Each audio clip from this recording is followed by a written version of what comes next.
This lecture about working cast and die.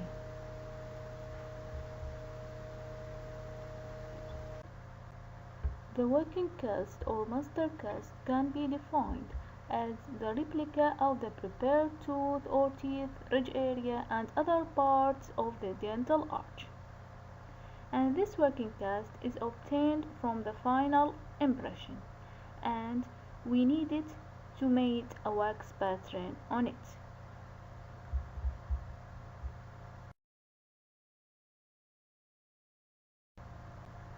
Requirements of good working cast. The working cast must reproduce all the details captured in the impression. It must be free from air bubbles, especially at the area of the finishing line and occlusal surface. It must be free from any distortion. It should be trimmed at the margin of the prepared tooth or teeth to ensure access for the carving of the wax pattern, and this is called ditching. Finally, it should allow precise articulation.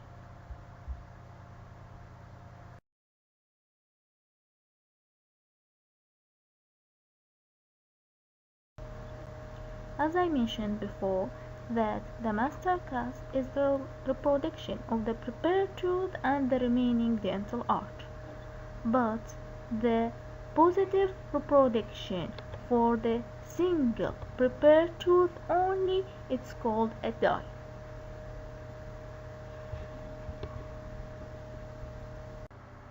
The requirements of the die: it must reproduce the prepared tooth exactly. It must be free from air bubble and void. It must return to its exact position on the cast. It must be stable even when the cast is inverted.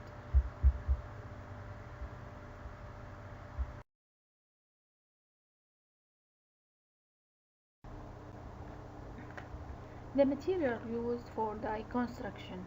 There are different materials used for die construction, but the two critical properties that should be taken in consideration for choice of the material are the dimensional stability, which give us the accuracy of the die, and abrasion resistance during the construction of the wax pattern. So there are many materials. They are stone die, electroplated die, which either silver plated die or copper plated die, resin die, amalgam dyes, flexible dyes, metal spread die. All these materials have advantage and disadvantage, but we will talk only about the stone die because this material can be used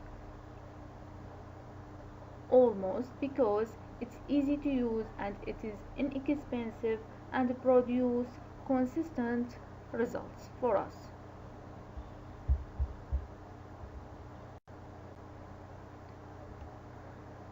So, as I said, the stone die have many advantages, which are easy to prepare, can be used with all type of impression material, cheap, and need less equipment, and easy to manipulate.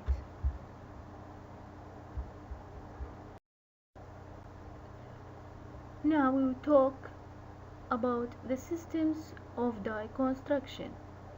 There are many systems for die construction, and I arranged it from older system to the newer one. The first system or method is working cast with separated die. The second is working cast with removable die, which include straight dowel pin, curved dowel pin, Pindex system, die lock tray, and finally DVA method system and the Zeiser method system, and I will explain it later. The first method is working cast with separated dies, or we call it multiple pore system. This method is simple, but the result will not be very accurate. The procedure will be as following. The final impression is poured twice to obtain two working casts. The first pour is more accurate, so it is trimmed into a die with a handle, while the other working cast is articulated on the articulator. The cutting will not be very precise, so this method will not give us a very accurate die. For the construction of the working cast with removable die, we need the dowel pin. The dowel pin are ready-made metal pin which are used as a mean of orienting the die to the original working cast. The dowel pin allow the die to be easily removed and accurately replaced into the working cast. This dowel pin is taper and cylindrical with one flat side for positive setting.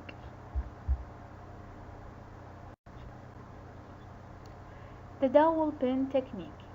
In the dowel pin technique, the cast is made of two pours of type 4 stone of contrasting color.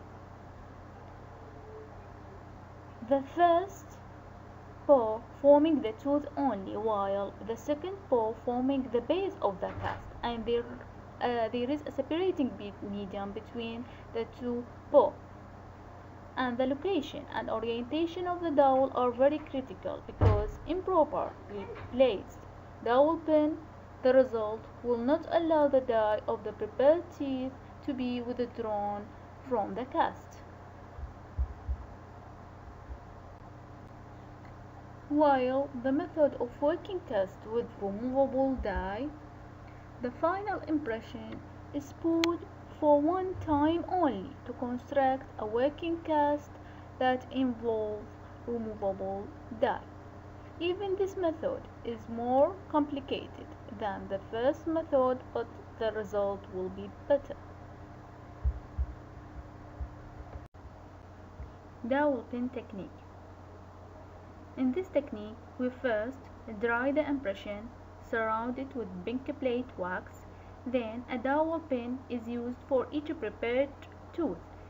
It should be placed over the center of the prepared tooth parallel to its long X. The dowel pin is fixed using a bobby pin, and this bobby pin is fixed itself against the straight pin with a stocky wax and paper pin from each side of the impression, buccally and palatally. After that, the impression is placed over the vibrator, and dental stone is added in small increment to about 2 mm above the cervical margin. Retentive means such as paper clips are added to provide retention for the second pour of stone. Then, when the first layer of the stone has set, the bobby pin and paper pin are removed from the impression, and a ball of soft wax is placed on the tip of each dowel pin. Then the surface of the first layer is lubricating with a separating medium. After that, the second layer of the stone is poured.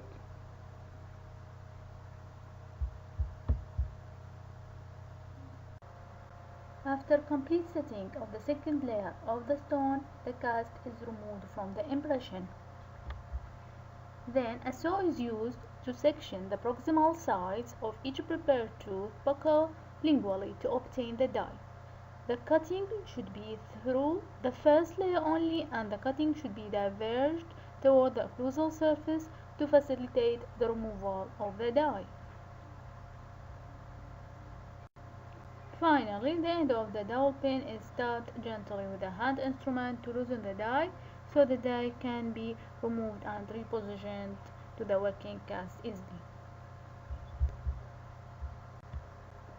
Pindex system. In the Pindex system, a reverse drill is used to create a master cast with dies that can be removed and replaced repeatedly with great precision. In this system, the impression is poured without the need of the dowel pin because the machine accurately drills parallel holes. The techniques for the Pindex system will be as following. First, we pour the impression in a usual manner and allow the cast to set 60 minutes.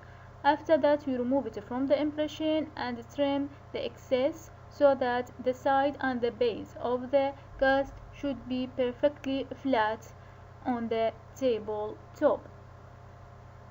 After that, we mark the location of each dowel on the occlusal surface. We need 2 dowels for each segment. Then we position the cast on the drill stage and hold the cast firmly and press the lever. This will activate the drill which penetrates into the cast. Then we try the pin and locate them to place. And finally we position the plastic sleeve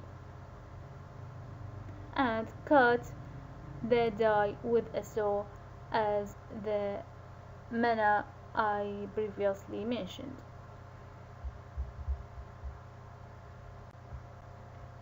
Now we will talk about the die lock tray. In the die lock technique, we need a die lock tray, which is a specially articulated tray for precise reassembly of a sectioned definitive cast. The impression is poured and the cast is trimmed into a horseshoe configuration that fits in the special tray. Then the tray is filled with a second mix and the cast is seated. When the stone has set, the tray is disassembled, so cuts are made on each side of the preparation and the resulting die is trimmed. The cast and die can be reassembled in the tray, which is then mounted on the articulator. The disadvantage of this system is that the overall size of the tray can make articulation and manipulation are difficult. As you see in these pictures, this system has a special base plate with a very precision drill, so the result will be fast, clean, and very accurate. Pindex system. In the Pindex system, a reverse drill is used to create a master cast with dies that can be removed and replaced repeatedly with great precision. In this system, the impression is poured without the need of the dowel pin because the machine accurately drills parallel holes. After we finish the die preparation, then interocclusal record is needed, which is the bite registration. We need the interocclusal record to transfer the relationship between the upper and lower arch from the patient mouth to the articulator.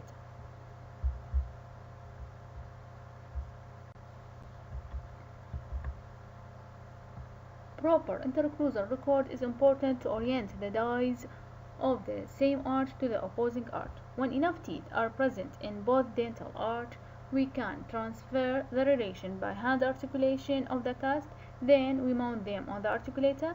If the remaining teeth are insufficient to produce hand articulation of the cast, we have to record the bite by using either the pink plate wax or biterim, occlusal rim, or by using the bite registration paste.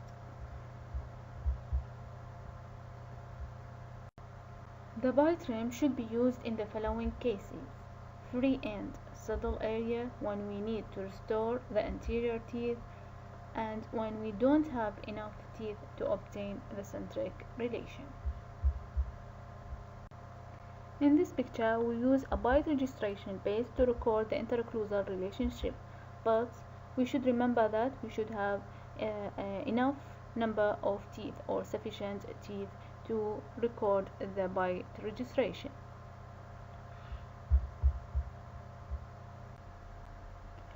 Thank you, and I'd like to remember you that the information of the systems or the details of each system is not mandatory in the final exam. It's just for information. Thank you again.